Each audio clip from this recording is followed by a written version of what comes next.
Candinho luta entre a vida e a morte, enquanto Túlio tenta, a qualquer custo, trazê-lo de volta. No corredor do hospital, a verdade sobre Samir começa a rondar como uma sombra prestes a explodir tudo. Estela, frágil e dividida, precisa escolher entre o amor que renasce com Túlio e a insistência possessiva de Celso, justo quando o segredo que Celso tentou enterrar por anos ameaça vir à tona. Será que Candinho vai sobreviver para ouvir essa verdade? E qual será a escolha de Estela quando tudo desabar? Túlio ou Celso? Já clique no botão de gostei e no final do vídeo dê uma nota de 0 a 10 para o que acontecerá com a vida de Candinho. Túlio entra no quarto de hospital, acompanhado da enfermeira Estela. A luz branca paira sobre o corpo inerte de Candinho, estirado na cama, e ao lado dele está Samir, sentado numa cadeirinha baixa, falando com o caipira como se cada palavra tivesse a missão de puxá-lo de volta para a vida. Túlio observa a cena com uma mistura de surpresa, curiosidade e um certo desconforto. Algo ali o intriga mais do que deveria. Ele se inclina ligeiramente para Estela, num cochicho carregado de admiração. Olha, Estela, a relação daqueles dois é mesmo muito especial, não é? Ele tenta soar neutro, mas a enfermeira percebe o olhar curioso do médico. Ela sorri com ternura e diz: eles são grandes amigos, Túlio, praticamente inseparáveis. Estela fala enquanto ajeita os lençóis de Candinho. E se ajudam sempre que um precisa. Por isso que ele entrou sem pensar 2 vezes naquele caos da fábrica para salvar o Samir. Túlio cruza os braços, fingindo que já sabia disso tudo, mas na verdade algo nele lateja incomodado. Impressionante mesmo. A voz dele vem baixa, controlada, quase estudada. Ele se arriscou de verdade, e por um menino. Não é qualquer um que faz isso. Estela ergue uma sobrancelha, desconfiada. Ah, meu querido, não seja cético, ela sussurra com um sorriso enviesado. Quem conhece os dois sente. É uma conexão poderosa. É quase como se fossem pai e filho. Túlio vira o rosto para ela rápido demais. Pai e filho? A pergunta sai carregada de surpresa e uma pontinha de desconfiança. O garoto não tem pai, né? Estela suspira, um suspiro pesado de quem carrega mais histórias do que revela. Isso mesmo, ela concorda, mas o brilho nos olhos entrega um pensamento não dito. E você não faz ideia do quanto os dois ficariam felizes se isso fosse verdade. Eles se adoram, mas infelizmente não é o caso. Então se ajudam a procurar os que perderam. Túlio finge concordar com um aceno contido, mas a cabeça dele vai longe. Muito longe. Eles se aproximam devagar de Samir e Dita, que conversam com Candinho como se tentassem costurar a esperança dentro daquele corpo quieto. Dita segura firme a mão do marido, a voz embargada, mas cheia de força. Meu amor, você vai conseguir sair dessa. Já tá de volta com seu jeito feliz de ser. Samir, com sua boina torta, complementa com uma fé quase infantil, mas cheia de verdade. Isso mesmo, Candinho. Você precisa voltar porque o Júnior tá em algum lugar esperando por você. E nós vamos encontrar ele. Mas para isso, você tem que acordar. Volta para encontrar o Júnior. A frase mal termina. E o impossível acontece.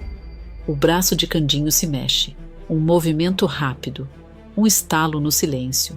A mão dele desliza até encontrar a mão pequena de Samir e a segura. Não aperta, não treme. Segura, como quem escolhe. Samir arregala os olhos, quase sem ar. Candinho, você me ouviu? A reação é instantânea. Todos se viram para o rosto do caipira. Dita leva a mão à boca. Estela recua um passo, surpresa. Até Túlio perde a compostura por um segundo.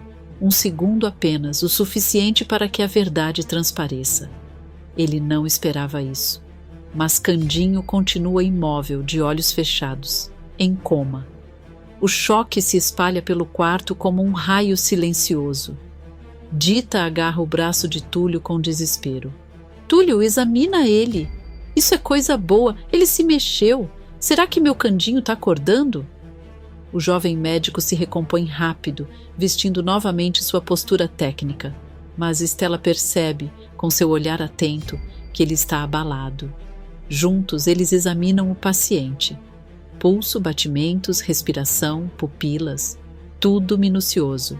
Mas conforme avançam, o rosto de Túlio vai endurecendo. E Dita percebe. Por que você está com essa cara, doutor Túlio? Ela pergunta com a voz trêmula. Eu pensei que esse movimento era coisa boa. Pensei que ele estava melhorando. Eu estava errada? O médico fecha os olhos por um instante, absorvendo o peso das palavras. Quando fala, tenta ser suave, mas a verdade pesa. Como médico, eu preciso ser sincero.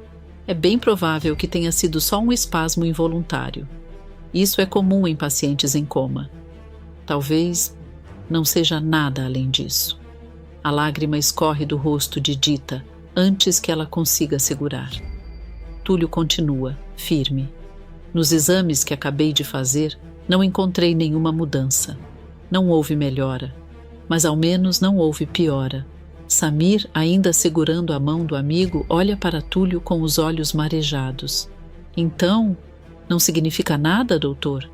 Mas eu senti que ele estava tentando me dizer algo. Eu senti aqui. Ele leva a mão ao peito. No meu coração. A frase atinge Túlio como um golpe. Ele lembra das palavras de Stella, da conexão inexplicável entre os dois. E uma ideia começa a germinar dentro dele. Uma ideia que ele tenta esconder por trás de um olhar calculado. Ele se ajoelha na altura de Samir, encara o menino nos olhos e diz: Olha, eu não quero dar falsas esperanças, mas, às vezes, sentimentos muito fortes podem desencadear reações involuntárias no corpo. Talvez a conversa sobre o filho tenha provocado isso. Samir franzindo a testa, confuso. Mas por que eu, doutor? A pergunta cai no ar como um trovão. Túlio fica imóvel por um instante. O quarto inteiro parece prender a respiração. É como se a pergunta abrisse portas dentro da cabeça dele, que ele não estava preparado para atravessar. Por fim, ele responde, mas a voz sai enigmática, quase sussurrada. Boa pergunta, Samir. É mesmo. Uma ótima pergunta. E ninguém ali percebe. Mas aquele momento seria o início de uma revelação capaz de mudar a vida de todos.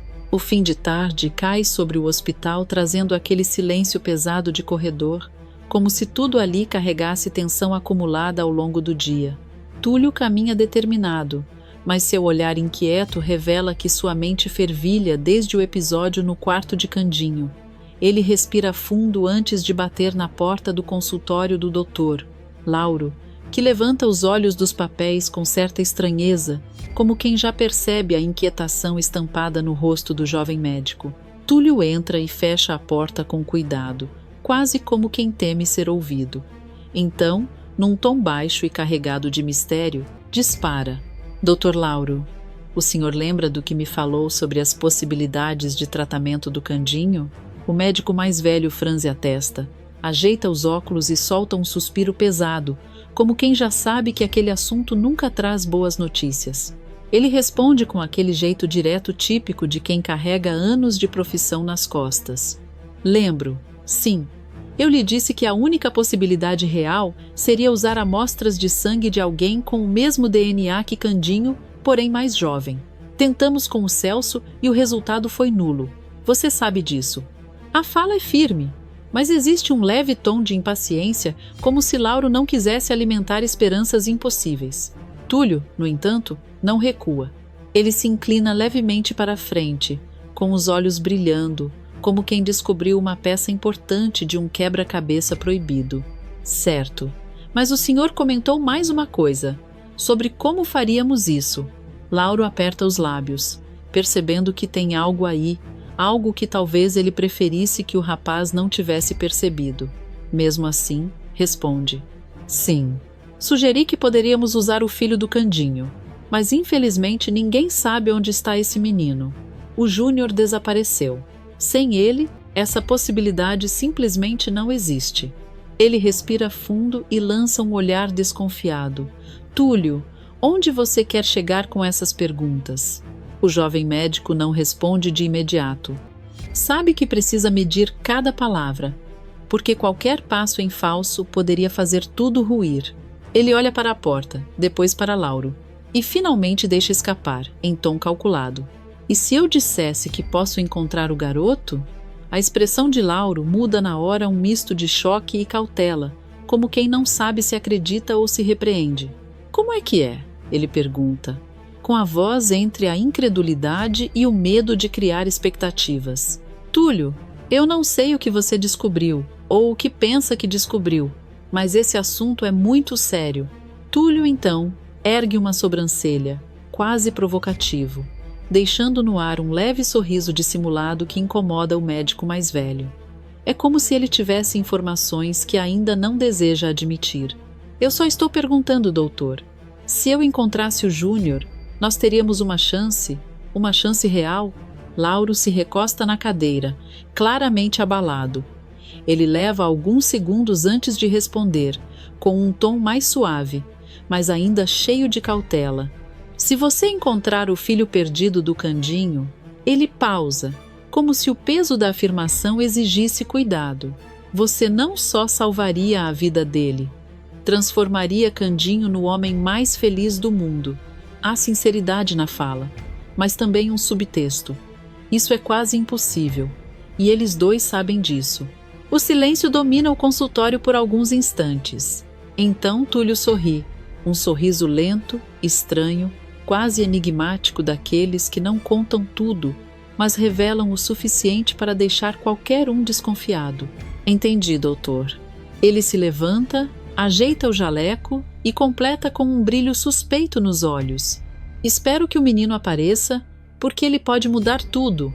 Lauro observa o jovem médico sair do consultório, carregando em seu olhar uma mistura de preocupação e dúvida. É como se algo maior estivesse prestes a começar, e Túlio, com aquele sorriso sutil, parecesse saber demais do que estava dizendo. E assim, a noite cai sobre o hospital enquanto um segredo começa a tomar forma. Um segredo capaz de alterar o destino de Candinho, de Samir e de todos que fazem parte daquela história. Algumas horas se passam desde a conversa enigmática com o Dr. Lauro, e o clima no hospital parece ainda mais denso. Túlio caminha até o quarto de Candinho, com um propósito, o olhar firme, a respiração pesada, como se estivesse prestes a fazer o movimento que pode mudar o rumo daquela história. Ao empurrar a porta, encontra ali um cenário inesperado. Celso, Dita e Samir, reunidos em silêncio ao redor do leito do caipira. Mas o silêncio se desfaz quando todos percebem a presença do médico. Túlio não perde tempo. Ele encara Samir com um ar quase impaciente e chama, direto e certeiro. Samir, será que você pode vir comigo rapidinho? O menino ergue a cabeça no mesmo instante. O olhar dele misto de inocência e preocupação, mas sem nenhum medo. Ele dá um passo à frente e responde, claro. A reação de Celso, no entanto, é imediata e carregada de desconfiança. Ele franze o rosto e coloca as mãos nos bolsos, analisando a situação com aquele jeito dele, sempre pronto para bancar o dono da verdade. Por que precisa do Samir? Pergunta, com um tom levemente atravessado, quase sarcástico. Túlio então respira fundo, escolhendo as palavras como quem segura uma bomba prestes a explodir. Ele responde, tentando manter o controle. Só vamos fazer alguns testes. Mas Celso não engole tão fácil. Ele dá um passo à frente, cruzando os braços, encarando Túlio de cima a baixo, como se tentasse arrancar a verdade pelo olhar. Testes para quê exatamente? Dita observa a interação com evidente preocupação. Ela não entende o que está acontecendo, mas confia que tudo envolve Candinho, e isso por si só já a deixa quase sem ar. Túlio decide abrir um pouco do jogo. Ele sabe que não pode dizer tudo, mas precisa dar uma direção. Eu pensei em algo que pode mudar o encaminhar das coisas. Celso estreita os olhos imediatamente. Desconfiança pura. Ele não suporta ouvir frases que não dizem nada, ainda mais vindas de um médico que na cabeça dele está indo longe demais. Eu não tô entendendo o que você quer dizer, rapaz. O tom é duro, um aviso velado. Túlio ignora a provocação e simplesmente se aproxima dele com postura firme, quase desafiadora. Confia em mim, Celso. Tudo vai fazer sentido logo. Eu tô fazendo o possível para salvar o Candinho. Mas vocês precisam confiar em mim. Todos vocês. Dita coloca a mão no peito, emocionada, e concorda com a cabeça. Samir apenas sorri de leve, com aquele jeito doce de menino que acredita em qualquer pessoa que diga: eu vou ajudar. Celso, porém, demora alguns segundos. Ele olha para Túlio, depois para Samir, depois para Candinho e finalmente concorda com um movimento seco de cabeça. Não porque confia, mas porque percebe que não tem escolha. E, enquanto todos respiram aliviados, dentro da mente do gerente da fábrica destruída, um pensamento sombrio ecoa. Esse médico de uma figa sabe de alguma coisa. Ele vai descobrir. Ele vai ligar Samir ao Candinho. Eu tô sentindo. Se eu contasse logo, eu saía como herói, mas eu não tenho coragem. Não tenho coragem de admitir o que fiz. A culpa o consome, mas ele permanece calado. No corredor, Túlio guia Samir até a sala de coletas. O menino anda ao lado dele com naturalidade, segurando a boina entre as mãos. Estela está perto da porta da sala, organizando materiais, e levanta o rosto assim que vê o médico se aproximar. Mas antes que ela consiga dizer qualquer coisa, Túlio para diante dela. É ali que algo explode dentro dele. Um impulso, uma coragem que ele tenta reunir desde o primeiro dia em que percebeu estar apaixonado. Ele dá um passo à frente, encara a enfermeira intensamente e pergunta, com a voz baixa, mas carregada de emoção: se eu curar o Candinho, você casa comigo, Estela? Estela paralisa. O rosto dela perde um pouco da cor. Ela sabia que aquilo iria acontecer um dia, mas não agora, não assim.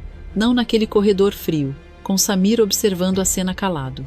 Ela respira fundo, quase triste, e responde com sinceridade dolorosa: Túlio, você sabe que eu já tô noiva e... Ele não deixa ela terminar. Segura a mão dela com força não agressiva, mas desesperada e insiste: me escuta, você não precisa me responder agora, mas eu vou salvar o Candinho. Eu sei que vou, e quando isso acontecer, você vai ter que escolher, vai ter que decidir.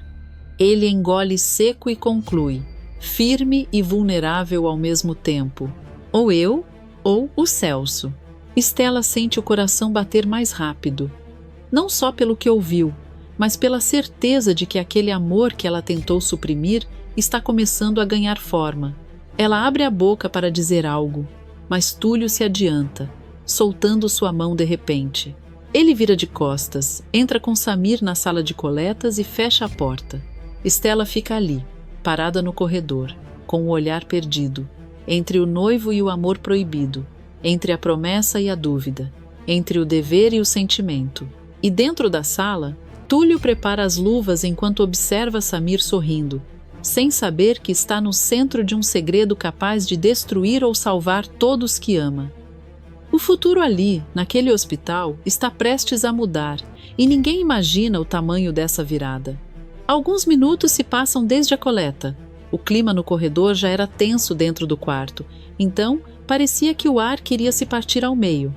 Estela entra com Samir, respirando devagar, como se tivesse deixado parte do coração do lado de fora. Dita ergue o rosto, ansiosa. Celso, por outro lado, aguarda com o semblante meio rígido, meio intrigado, como quem teme que qualquer palavra vire dinamite em suas mãos. Estela tenta manter o tom profissional, mas sua voz carrega a inquietação que ela sente desde a conversa dolorosa com Túlio. A qualquer momento o Dr. Túlio vai chegar com o resultado. Eu não entendi muito bem o que ele quer fazer, mas... Ela olha para Samir, respira fundo e completa. Eu espero que seja algo bom. Celso arregala um pouco os olhos, tentando disfarçar a tensão que só aumenta. A desconfiança dele cresce de forma tão visível que até Dita chega a notar. O que foi, Celso? Tá com essa cara por quê? Nada não, ele responde, mas com aquele tom irritado que denuncia tudo. Só acho estranho demais esse burburinho todo por causa de uma simples coleta. Dita revira os olhos, mas antes que ela responda, a porta se abre com força. Túlio entra carregando uma seringa cheia e um sorriso tão triunfante que chega a iluminar o quarto. Eu consegui, anuncia, sem sequer esperar reação. Eu consegui criar um remédio que pode salvar o Candinho. Dita se levanta tão rápido que quase derruba a cadeira. O quê? Então usa logo, doutor. Vamos, não perca tempo. Celso dá um passo para trás. O olhar dele vira uma mistura perigosa de alívio e desconfiança. É como se estivesse pensando: esse médico achou o que eu escondi, tenho certeza. Mas Túlio não deixa espaço para questionamentos. Ele se aproxima do leito com determinação absoluta. Estela entrega o suporte, o algodão, tudo. O jovem médico aplica a seringa com precisão na veia do caipira. E aí começa. O corpo de Candinho, que estava imóvel há dias, ganha vida de forma brusca. Primeiro um dedo treme, depois um braço. Depois o corpo inteiro entra em espasmos tão fortes que Dita grita e Samir pula para trás, assustado. Minha nossa, o que está acontecendo com ele, doutor? Dita pergunta, já chorando. É normal, garante Túlio. Mesmo com o coração disparado, o corpo está reagindo. Celso encosta no canto da parede como se quisesse desaparecer. Ele observa tudo com olhos arregalados, como se o mundo estivesse prestes a revelar seu pior erro. Os espasmos ficam cada vez mais intensos, até que de repente cessam. E o quarto mergulha num silêncio tão profundo que ninguém ousa respirar. Até que Candinho puxa o maior suspiro de ar que já deu na vida. E desperta. Os olhos se abrem com força, o peito sobe e desce acelerado, e ele se senta na cama de uma vez, gritando com uma urgência que atravessa todos no quarto. Meu Júnior. A voz dele é tão carregada de dor e saudade que Dita coloca a mão na boca e começa a chorar. Candinho olha ao redor com desespero, como se procurasse uma alma perdida, até que seus olhos encontram Samir. Ele agarra o menino num abraço tão forte que quase o derruba. Samir fica sem reação, sem saber o que fazer. Mas eu não sou o Júnior? O menino murmura, confuso, o rosto vermelho de emoção e medo. Antes que o silêncio caia, Túlio se adianta. A voz dele é firme, mas também carrega algo que ninguém entende, completamente um misto de alegria e responsabilidade. Samir, você é sim. Você é o filho perdido do Candinho. Ele ergue o papel de resultado na mão. E os testes que eu fiz comprovam isso. O impacto da revelação é tão forte que Dita perde o ar. Estela leva a mão ao peito. Celso fecha os olhos como se tivesse levado um soco. O medo de ser descoberto pulsa em cada veia dele. Samir abre a boca, mas não consegue falar por alguns segundos, até que as lágrimas tomam conta do rosto do menino. Então quer dizer que meu sonho se realizou? Eu sou o filho do Candinho? Candinho aperta o menino ainda mais forte, emocionado, transbordando de amor. Eu tô feliz por demais de ter voltado para você, meu filho. Feliz demais. E ele olha ao redor com os olhos brilhando. E agradeço a cada um de vocês por não desistirem de mim. Dita desaba num choro emocionado. Estela tenta limpar discretamente as lágrimas. E Celso apenas engole seco, sabendo que o segredo que guardou por anos agora tem pernas, braços, boina e um par de olhos que o encaram com confiança. A revelação acaba de mudar o destino de todos. E o mundo de Samir e Candinho renasce ali, diante de todos, com um abraço que sela uma verdade que ninguém jamais poderá apagar. E enquanto o quarto inteiro vibra com a recuperação milagrosa de Candinho e com a revelação de que Samir é seu filho perdido, a alegria que toma conta do ambiente simplesmente não alcança Celso, o gerente dá passos para trás, como quem tenta se esconder dentro da própria culpa, mas o nervosismo vence e escapa de sua boca sem qualquer controle, detonando aquilo que ele jamais deveria ter revelado diante de todos. Como? Como você descobriu que era o Samir?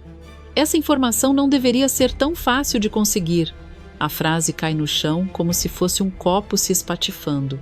Stella vira devagar, com um olhar que mescla surpresa, nojo e desconfiança crescente, e pergunta com a voz firme, porém carregada de incredulidade. Como assim não deveria ser fácil de conseguir? Você sabia sobre o Samir? Celso trava. A mentira tenta nascer, mas já nasce falha, torta. Ele engole seco e tenta improvisar uma explicação que não convence nem a si mesmo. Stella, não é o que você está pensando. Eu ia contar tudo. Eu juro. Quando eu vi o Candinho naquele estado, eu estava pronto para contar. Candinho, agora desperto e ainda em choque com tudo o que está ouvindo, vira o rosto para o primo com uma mistura de dor, desapontamento e fúria silenciosa. E o caipira solta aquilo que arrebenta qualquer máscara que Celso ainda tentava segurar. Cerso, você esperou eu quase morrer para dizer onde estava meu fio? O peso da pergunta derruba o pouco que restava da postura de Celso. Dita coloca a mão na boca, abalada por descobrir que o homem em quem confiava guardava tamanho pecado. Samir abaixa o olhar, sentindo que algo pesado se desenrola à sua volta. Até Túlio, que antes tentava ser cauteloso, agora o observa com reprovação aberta, sem esconder mais nada. Encurralado, Celso tenta agarrar o único pilar que ainda acredita poder salvar, Stella. Ele respira fundo, tenta ganhar confiança e se aproxima com o tom de voz mais meloso e desesperado que consegue reunir. Stella, me escuta. Eu posso explicar. Tudo isso foi um erro.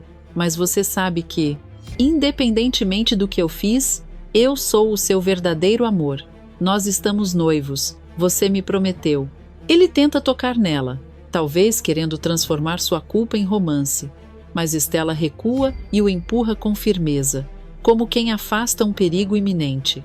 E então, com a voz embargada de indignação, ela explode.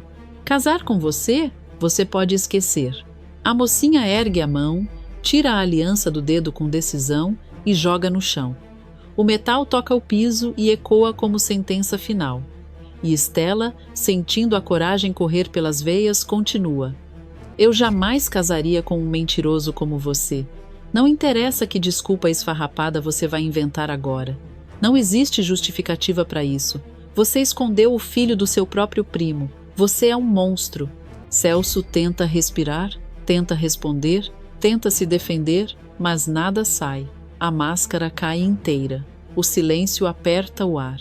Candinho aperta Samir contra o peito, como se fizesse questão de deixar claro que ali, naquele abraço, está a verdadeira família. Dita seca as lágrimas, tentando absorver o que acabou de ouvir. Túlio observa tudo, sabendo que essa batalha foi decisiva, mas que ainda há muitas verdades por vir. Celso, derrotado, encara o chão como quem implora para que ele o engula, mas a verdade está exposta, crua, irreversível. E nada, absolutamente nada, será como antes. A tensão no quarto parece pulsar nas paredes. Celso ainda tenta recuperar o controle da situação, mas tudo já fugiu das mãos dele, e Stella é a primeira a deixar isso claro. A mocinha, firme como nunca antes, empurra o gerente para o lado como quem afasta uma sombra que por tempo demais escureceu sua vida. Em seguida, ela caminha até Túlio, sem hesitar nem por um segundo. A respiração tremida entrega o turbilhão que toma seu peito, e quando ela o abraça, toda a dor contida nesses meses encontra finalmente redenção. O beijo que Stella dá em Túlio não é apenas de amor, é de libertação. Um beijo que fecha um ciclo e abre outro. E então, com a voz doce, mas decidida como aço, ela declara: Eu tomei a minha decisão, Túlio. Eu aceito me casar com você. O quarto inteiro respira junto, dividido entre surpresa e emoção. Mas Celso, não. Para ele, aquilo é a sentença final. E o homem explode como um barril de pólvora aceso, berrando em desespero bruto: Não, você não pode. Você disse que ia se casar comigo. Você é minha mulher, Stella. O grito reverbera como um trovão, e o pilantra avança, transtornado, os olhos arregalados como quem perdeu tudo porque perdeu mesmo. Candinho tenta se erguer da cama, movido pelo instinto de proteger Estela, mas a fraqueza ainda o prende. Ele mal consegue levantar o tronco antes de cair novamente sobre os lençóis. Só que ninguém precisa protegê-la. Dita, sempre ela, sempre corajosa, dá um passo firme à frente e agarra Celso pela gola da camisa com uma força que nem ela sabia que tinha. A o puxa para trás como quem puxa um saco de lixo que exala sujeira antiga e lateja de arrependimento. E ela diz, com a voz carregada de nojo e fúria contida: escuta aqui, Cerso, você já causou problema demais por hoje. Aliás, por uma vida inteira. Celso tenta se recompor, tenta ajeitar a postura, tenta colar a máscara, mas tudo já rachou. A verdade está escorrendo por todos os lados, e quanto mais ele tenta segurar, mais grotesca fica a mentira. E pela primeira vez ele admite: Eu precisava explicar. Assim que o Candinho acordasse, eu juro que ia contar tudo. Eu ia fazer o certo. Candinho observa o primo como quem encara um espelho quebrado. Seus olhos marejam, não de emoção pela cura, mas de dor, de choque, de traição profunda. E então ele diz, com a voz embargada, o sotaque caipira carregando cada ferida como se fossem pedras no peito: Cerso, você viu meu sofrimento esses anos tudo? E mesmo assim esconder meu fio de mim? Celso sente o impacto da pergunta como um tapa. Engole em seco, tenta reorganizar a fala, mas a verdade enfim se impõe. Ele respira fundo e confessa o que escondia desde o início. Foi a ganância, Candinho. Eu pensei que, quando você fosse dessa para melhor, tudo o que fosse seu iria para o Samir. E eu achei que... Ele não termina, não consegue, mas todos entendem. Túlio fecha a cara, indignado. Dita leva a mão ao peito como quem segura um baque forte. Samir aperta o braço de Candinho, confuso, triste, tentando compreender como alguém pode esconder um laço tão importante. Candinho balança a cabeça devagar, como quem tenta expulsar a decepção, mas ela só cresce. Cerso, você nunca precisou disso. Nunca faltou nada para você, homem. Eu sempre te dei um emprego na fábrica. Sempre te estendi a mão. E mesmo assim, você me apunhalou desse jeito? Celso tenta se justificar mais, mas o caipira continua, agora com mais força, com mais dor, com mais verdade. E para piorar, por sua culpa o seguro da fábrica não foi pago. Eu perdi meus biscoitos, perdi meu trabalho, perdi tudo. Enquanto você só pensava em dinheiro. As palavras são como facadas na consciência de Celso, que dá mais um passo para trás, como quem tenta fugir da realidade que ele mesmo criou. Ele abre os braços, desesperado, quase implorando. Eu sei que errei. Eu sei que causei tristeza demais, mas eu tô disposto a fazer o que for preciso para ter o seu perdão, Candinho. Eu não quero perder a minha família. Mas é Dita quem entra na frente, como a guardiã do bom senso, da ética e da justiça. E com a autoridade que sobe como tempestade, ela sentencia: Celso, o que você fez foi grave demais, grave demais. E agora, por favor, vá embora. Deixa o Candinho e o Samir terem um momento de paz. Eles merecem isso. O quarto ainda parece vibrar com a tensão deixada pela confissão de Celso. O ar pesa, o silêncio dói. E o gerente, agora completamente sem chão, começa a tremer. Ele cai de joelhos no meio do quarto, como quem se agarra ao último fiapo de dignidade que ainda escorre por entre os dedos. A voz dele sai fraca, mas desesperada, como o pedido de um homem que sabe que perdeu tudo porque cavou a própria cova. Por favor, eu tô implorando. Me perdoa, Candinho. Estela, todo mundo. Eu me arrependi, eu juro. Me dá mais uma chance. Mas Estela, firme como quem finalmente reconhece o próprio valor, balança a cabeça. A decepção dela é tão grande que se reflete até no tom de voz, que agora não treme mais. Acabou, Celso. Já passou da hora de você ir embora. Essas palavras fazem algo dentro de Celso quebrar de vez. A expressão dele muda, e num segundo a súplica vira fúria. Os olhos dele se voltam para Stella com uma amargura sombria, quase venenosa. Ele se levanta devagar, com a respiração pesada, e cospe as palavras com rancor acumulado. Ah, agora eu entendi tudo. Você só queria um pretexto para me abandonar, né? Só estava esperando uma desculpa para correr para os braços desse doutorzinho de meia tigela? Você nunca prestou, Stella. Nunca. O ataque é direto, sujo, cruel. Mas Stella não se intimida. Ela ergue o queixo, encara Celso de frente e devolve com a dignidade de quem finalmente se libertou de uma mentira. Eu estava disposta a me casar com você, Celso. Eu estava. Mas depois do que você fez, não tem como. E quer saber? Mesmo antes disso, meu coração nunca me deu certeza se eu realmente te amava. Agora eu sei que fiz a escolha certa. Túlio se coloca ao lado dela, firme, protetor. E isso é o estopim para Celso explodir de vez. Ele avança para cima do médico como um touro enfurecido, gritando: "Isso tudo é culpa sua. Por que você não se meteu na sua vida, hein? Por que teve que enfiar o nariz onde não foi chamado? Você destruiu tudo, Túlio." Mas Túlio, que até então mantinha a postura calma, dá um passo à frente e enfrenta Celso com voz firme, carregada de verdade. "Eu não tenho medo de você, Celso. E se fiz alguma coisa aqui, foi mais por Stella e por Candinho do que você fez em todos esses anos. Principalmente por Candinho, que ficou longe do próprio filho porque você assim quis, um menino sem pai, criado como órfão, e tudo por sua culpa. Você não sente remorso nenhum? Nenhum?" A pergunta cai como um raio no peito de Celso. Por um instante, apenas um instante, o rosto dele vacila. Uma sombra de consciência tenta nascer.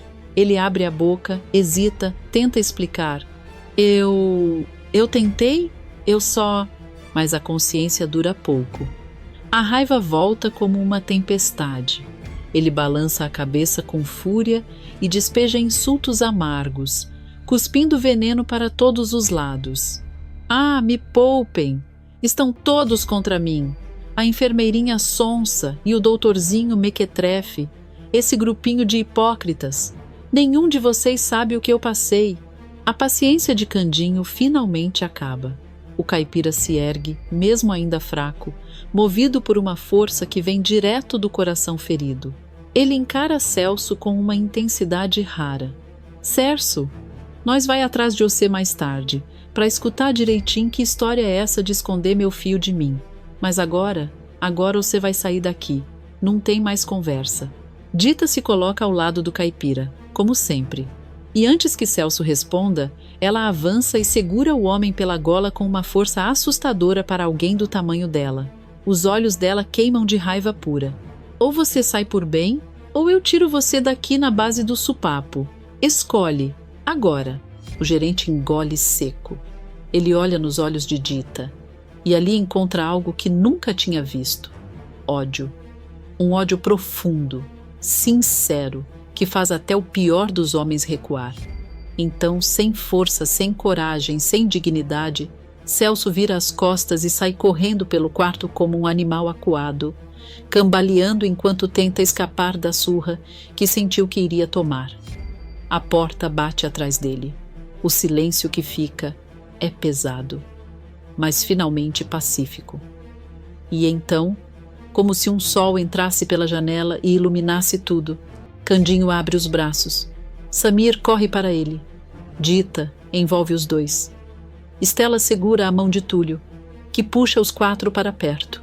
E os 5 se abraçam, rindo, chorando, celebrando a vitória contra todas as adversidades que quase destruíram aquela família. Uma união que nem fogo, nem mentira, nem ganância conseguiu quebrar. O amor, afinal, venceu mais uma vez. A tarde cai pesada sobre a mansão, e o clima que deveria ser de festa pelo retorno de Candinho do hospital se transforma em algo denso, quase palpável.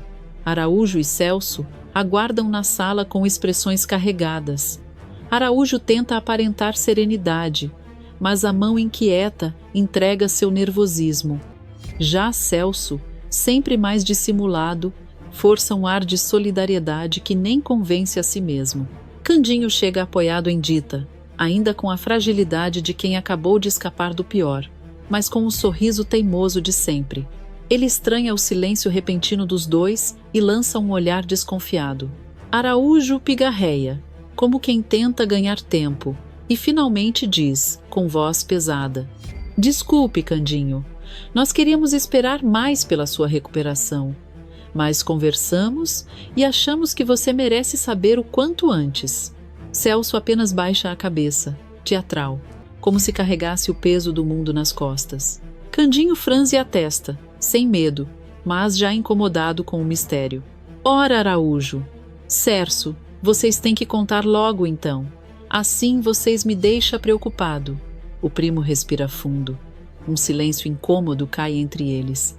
Celso aperta os lábios, fingindo luto antecipado pelo que está prestes a dizer. Finalmente, Araújo solta a notícia como quem arranca um curativo devagar. Acontece, Candinho, que o seguro contra incêndio da fábrica não estava pago. Isso significa que perdemos a fábrica. As palavras ecoam. Candinho pisca devagar, tentando entender. Uai, mas eu achei que nós estava pagando tudo direitinho. Celso aproveita a brecha, com aquele jeitinho dissimulado que ele pensa ser convincente. Foi culpa nossa, Candinho. Nós... Ele hesita, quase deixa escapar a verdade, mas muda a rota num salto rápido. Nós esquecemos de pagar adiantado justo no mês do incidente. Sentimos muito, Candinho. Acho que isso significa que grande parte da sua fortuna se foi com as cinzas. Dita observa tudo em silêncio. Com o olhar apertado, ela sente que tem algo errado ali, alguma peça que não encaixa. Araújo desvia o olhar sempre que ela o encara. Candinho baixa a cabeça por um instante, sentindo o golpe, mas logo ergue de novo, com aquela força simples que sempre o guiou. O dinheiro não é o problema, não. Eu já fui muito mais pobre que isso. Mas a fábrica era da minha mãezinha. O silêncio reverente se instala por alguns segundos. Araújo e Celso se retiram rapidamente, como dois meninos que acabaram de aprontar e querem sumir antes que alguém perceba o cheiro da culpa. Assim que a porta se fecha, Candinho respira fundo e se volta para a Dita, tentando puxar do fundo do peito algum restinho de otimismo. O importante é que eu tô bem de novo. Tô aqui na minha casinha, de volta para você e pro Policarpo. Tá tudo bem por demais. Mas o sorriso dele não engana Dita. Ela vê a sombra de preocupação escondida atrás da bravura e, como quem não quer machucar, mas precisa dizer: mas você também pode perder a casa, Candinho. Ele força outro sorriso, aquele que pede para o mundo não desmoronar tão depressa. Essa casa é grande por demais. Eu posso vender e morar numa casinha menor. Eu não me importo, não. Dita segura a mão do marido, sentindo o esforço que ele faz para não fraquejar. Candinho suspira e conclui, com o velho bordão, que agora carrega mais dor do que esperança. E é como eu sempre digo, tudo que acontece de ruim na vida da gente é para melhorar. Dita apenas encosta a cabeça no ombro dele, resignada, murmurando: é verdade, Candinho. Mas no fundo dos olhos dela aparece algo que nem ela quer admitir. O pressentimento de que aquele era só o começo de uma tempestade muito maior.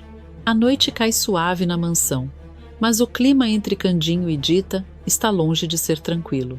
Depois da conversa amarga sobre a fábrica, os dois tentam aproveitar um momento de paz. Mas Candinho, sempre atento ao jeito da esposa, percebe que algo ainda pesa sobre ela. Dita anda pela sala ajeitando coisas que não precisam ser ajeitadas, olhando pro nada, mordendo o lábio sinais que o caipira conhece como ninguém. Ele se aproxima devagar, com um sorriso doce, mas com o olhar apertado de desconfiança. O que foi, Dita? Que você tá assim meio borocochô? Aconteceu alguma coisa? Você pode contar para mim? Dita tenta disfarçar com um sorriso forçado, mas a voz embarga. Ah, Candinho, não é nada que você precisa se preocupar. É só que, além da questão da fábrica, ainda tem uma coisa que tá me deixando triste por demais. O caipira se senta ao lado dela, sem tirar os olhos do rosto da amada. Conta pra mim, Dita. Eu tento ajudar você. O tom é firme, mas cheio de carinho. Ele sabe que ela está escondendo dor atrás daquele sorrisinho sem vontade. Dita respira fundo, como quem segura uma notícia desde muito tempo, e finalmente desaba. Não sei se você pode me ajudar com isso, Candinho. É que eu estava gravando meu disco lá na rádio, mas o Bigodinho descobriu tudo e acabou com as gravações. Candinho se endireita na hora, indignado, os olhos arregalados. Ora, mas é claro que isso é motivo para eu me preocupar. Sim, Dita, esse Bigodinho não pode fazer o que ele quer desse jeito não. Quem ele pensa que é? Dita dá um riso triste, meio irônico, quase sarcástico pela dor. Ele é praticamente o dono da rádio, Candinho. Com ele lá, acabou o meu sonho. Eu, besta, achei que ia conseguir gravar meu disco daquele jeito. Candinho balança a cabeça, inconformado, andando de um lado para o outro como um galo pronto para a briga. Dita observa com um fio de esperança, mas tenta manter os pés no chão. De repente, Candinho para, aponta para ela com firmeza e diz: "Pois nós grava em outro lugar. O seu disco tem que acontecer, Dita. Tem que." A cantora suspira, mas não de alívio. "Mas onde, Candinho?" A rádio estava gravando o disco de graça? O silêncio paira por uns segundos. Candinho volta a caminhar, pensativo, franzindo a testa como quem força a cabeça para lembrar de algo útil, até que, como um clarão, seus olhos brilham. Ele estala os dedos, animado. "Acabei de lembrar de umas economia que eu tenho guardado." Dita arregala os olhos e o espanto vem acompanhado de um medo real. "Mas, Candinho, se você tem essas economia guardada, você tem que usar para assar." O tom dela é preocupado por demais e não esconde o medo de ver o marido se sacrificando de novo. Mas Candinho se aproxima, pega as duas mãos dela, olha fundo nos olhos dela e é como se todo o resto do mundo desaparecesse. A voz dele sai baixa, firme, cheia de amor. "A coisa mais valiosa que eu tenho é você, Dita. E eu tenho certeza que você vai ser a maior cantora desse Brasil. Por isso, Dá, que eu escolho investir tudo no seu sonho." Dita tenta segurar o sorriso, mas ele surge, tímido, vergonhoso e ao mesmo tempo iluminado por uma felicidade que ela tenta disfarçar, mas não consegue. Ela leva a mão ao rosto, emocionada, e murmura com um brilho que denuncia tudo: "Candinho, você me deixa sem jeito." Ele sorri, orgulhoso, como se tivesse acabado de vencer o mundo, e aproxima o rosto do dela. O beijo acontece cheio de promessa, de gratidão, de futuro, mas o que nenhum dos dois percebe é que enquanto eles se abraçam, do outro lado da cidade, há uma sombra que não está nada feliz com a ideia de Dita voltar a brilhar. O sol mal nasceu e já ilumina a nova esperança de Dita. A cantora chega com Candinho à porta da Rádio Viva Livre, rival direta da poderosa Rádio Paraíso. Os dois entram de mãos dadas, emocionados, como dois sonhadores que pisam pela primeira vez no próprio futuro. O ambiente moderno, o cheiro de equipamento novo e o vai e vem dos funcionários deixam o casal maravilhado. A cada corredor, a cada sala de gravação equipada com microfones reluzentes e fones acolchoados, Dita e Candinho se entreolham com o mesmo brilho no olhar. "Uau! Esse lugar é incrível!" repetem os dois, feito criança conhecendo um parque de diversões. Dita passa a mão pelas paredes acolchoadas do estúdio, encantada com a acústica. Candinho observa tudo com orgulho, como se cada parafuso ali tivesse sido colocado por ele. A ansiedade deles é tão grande que chega a ser palpável um riso nervoso aqui, um suspiro apaixonado ali. Entre uma explicação do técnico e outra, Dita se empolga e comenta: "Tô doidinha para começar a gravar meu disco aqui, viu?" Ela fala alto, aberta, emocionada. E aí, alguém ouve. Um homem de meia idade, discreto, que já estava arrumando suas coisas para ir embora, congela no meio do movimento. Ele vira o rosto devagar, ouvindo com atenção cada palavra, cada sílaba. Os olhos dele brilham de interesse, quase malícia. Quando Dita e Candinho seguem adiante, O homem abre um sorriso torto no canto da boca, sorriso de quem acabou de encontrar material precioso e sai apressado do prédio, sem olhar para trás. No dia seguinte, o veneno começa a se espalhar. Na Rádio Paraíso, o clima é outro: denso, competitivo, venenoso. E quem reina nesse território como verdadeira cobra é Olímpia, a fofoqueira oficial do lugar. Ela desliza pelos corredores até o escritório de Ernesto com um sorriso malicioso, pronta para deixar cair sua bomba. Ernesto, como sempre, está mais interessado em sua xícara de café do que na própria rádio. Olímpia invade a sala sem bater, como quem tem prioridade até sobre o ar que circula. Lembra do informante que eu lhe falei que tenho dentro da rádio rival, Ernesto? O bigodudo ergue um olho só, entediado. Lembro. O que tem ele? Tem alguma novidade para nós? Olímpia estica a pausa de propósito, amando a sensação de poder. Tem. E não é qualquer novidade, não. É uma informação da qual você não vai gostar nadinha. Ernesto revira os olhos, impaciente. Pois deixe de enrolação e conte logo, mulher. Mas claro, ela não larga o osso tão fácil. Adivinha quem o meu informante viu ontem mesmo andando pela rádio Viva Livre? Uma pessoa bastante conhecida por nós. Ernesto bate a mão na mesa, irritado. E eu sei lá, Olímpia. Conte logo de quem se trata. Eu não tenho o dia todo. Então ela solta de uma vez, sem respirar. Ninguém mais, ninguém menos que... Dita Ribeiro. A palavra bate em Ernesto como tapa. Ele se endireita na cadeira, agora completamente atento. Dita? Mas o que ela fazia lá? Olímpia estufa o peito, orgulhosa do estrago que causa. Segundo o que ele ouviu, Dita está lá para continuar as gravações do disco que nós proibimos aqui. O sangue sobe no rosto de Ernesto. O bigode treme. As mãos se fecham em punhos. Aquela caipira, murmura ele, rosnando. Acha que pode me passar a perna desse jeito.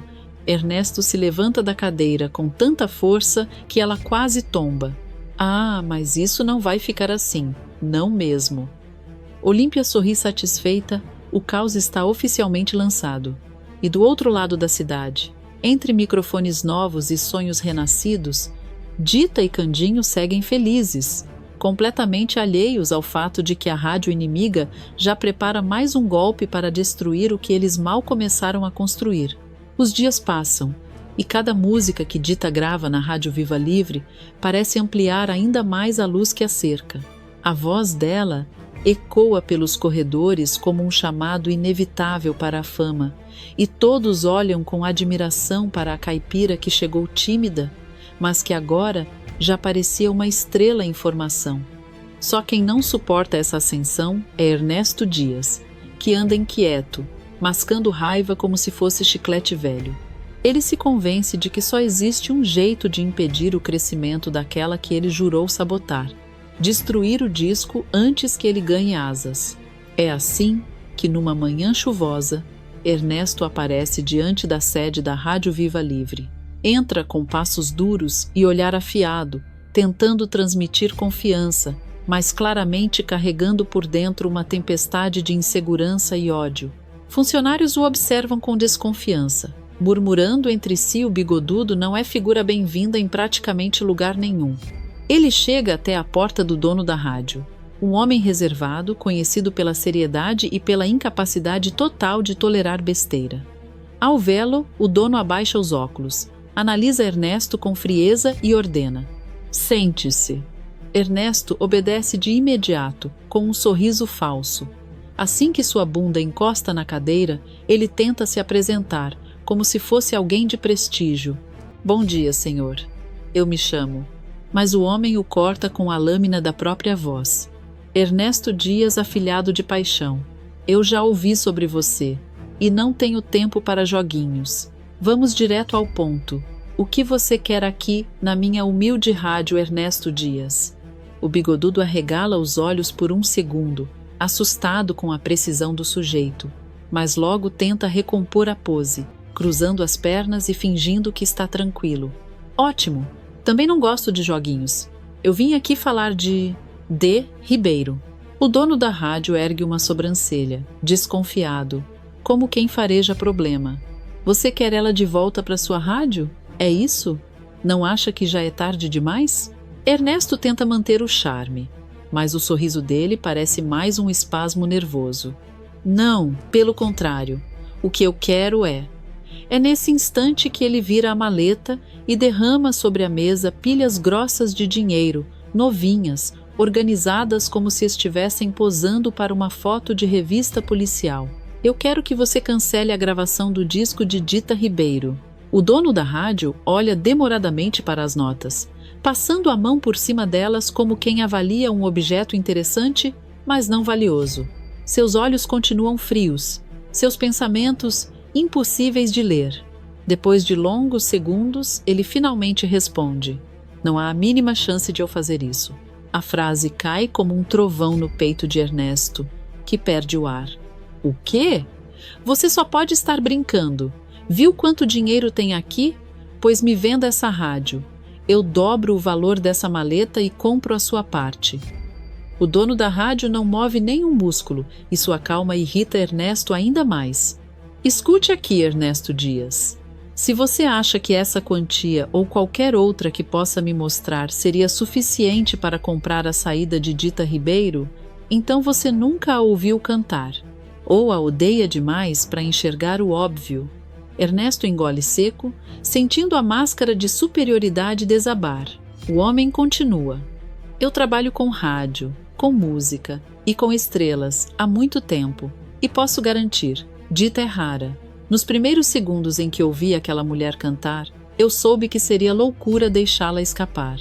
Ernesto insiste, desesperado, quase suplicando. Não precisa ser assim, é só pegar o meu dinheiro e deixar isso para lá. Mas o dono nem pisca. O seu dinheiro não será nada comparado ao que o talento de Dita vai gerar. Nada. A humilhação chega a queimar o ar. Ernesto se levanta tão rápido que quase vira a cadeira. Ele sai bufando pelo corredor, empurrando mesas, derrubando objetos, assustando funcionários, enquanto rosna. Perdeu a noção do juízo? Com quem ele pensa que está falando? Eu sou Ernesto Dias. Eu mando nessa cidade. Mas, na verdade, era ele quem estava perdendo o controle. E o destino já estava decidido. Nem ele, nem maleta de dinheiro alguma, nem sabotagem conseguiria impedir o sucesso de Dita Ribeiro, a estrela que já começava a nascer. Algum tempo depois, o disco finalmente é lançado e, assim que chega ao público, explode como um trovão que ninguém esperava.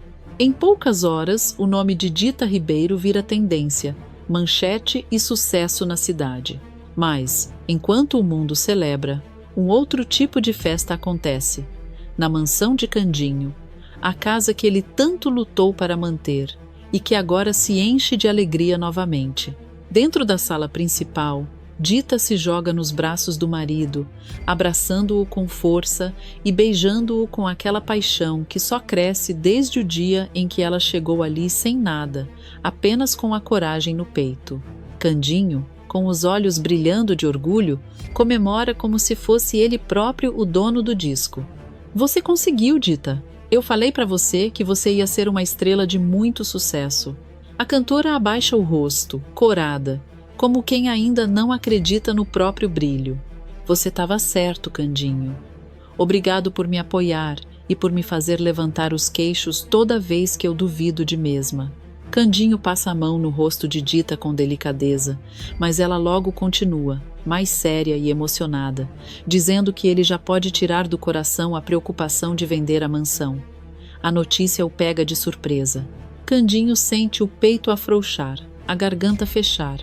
Aquela era a casa de sua falecida mãe, o único pedaço que restou da família Policarpo. Ele respira fundo, sentindo a emoção subir. Eu sempre vou estar aqui para você, Dita, porque eu lhe amo por demais. A declaração sai carregada de sinceridade. Mas é aí que Dita muda o tom.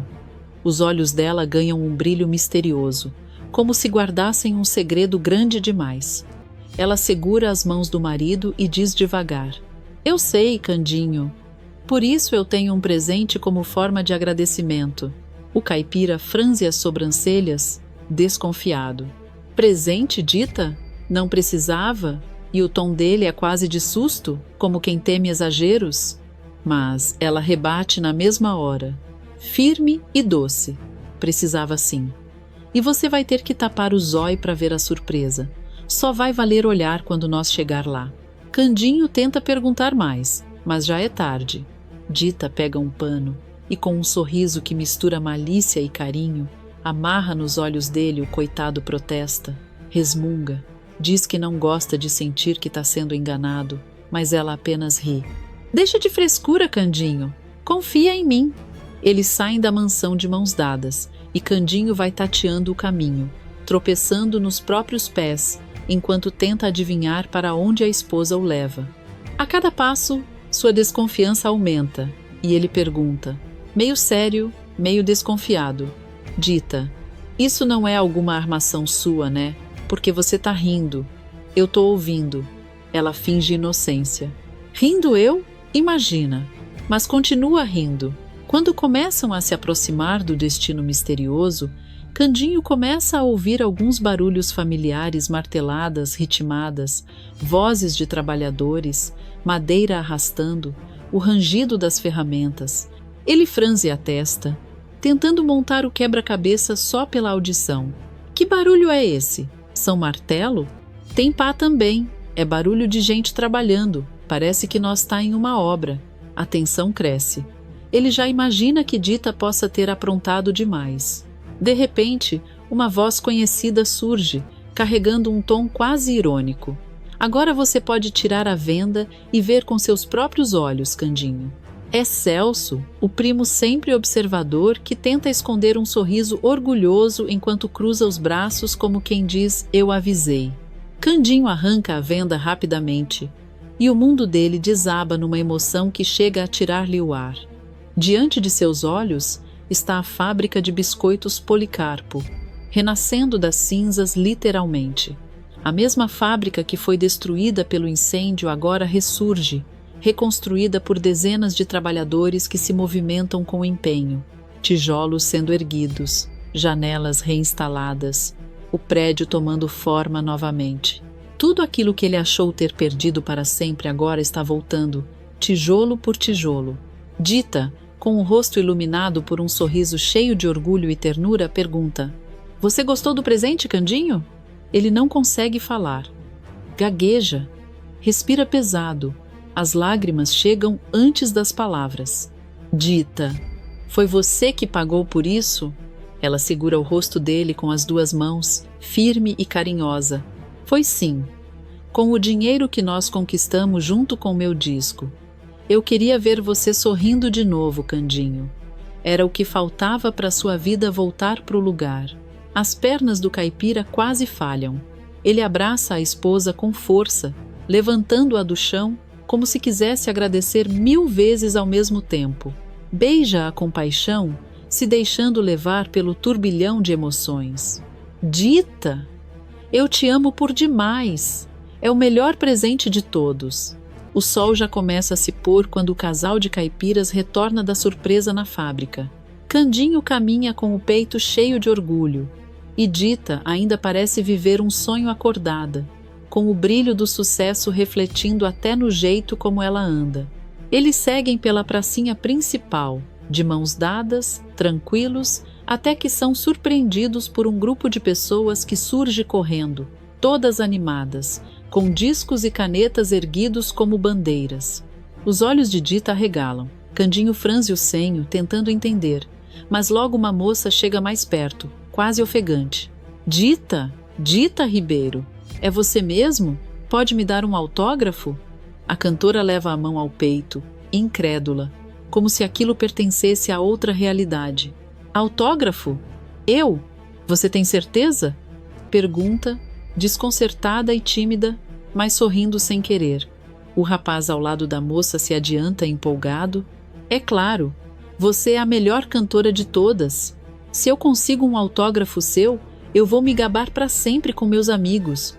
Candinho observa tudo com aquele sorriso bobo de marido orgulhoso, já prestes a puxar a caneta da mão do fã para ele mesmo entregar à esposa. Mas o que ninguém ali percebe é a sombra distante, observando tudo com um veneno que chega a ferver no sangue. Ernesto. Ele está parado na esquina, olhando como se o mundo estivesse cometendo um crime contra ele. Os olhos apertados, o maxilar travado, e murmura rouco de ódio: Não, eu não vou sair perdendo. Eu não vou sair perdendo. O sucesso de Dita não só o irrita, destrói o pouco que restava do orgulho dele.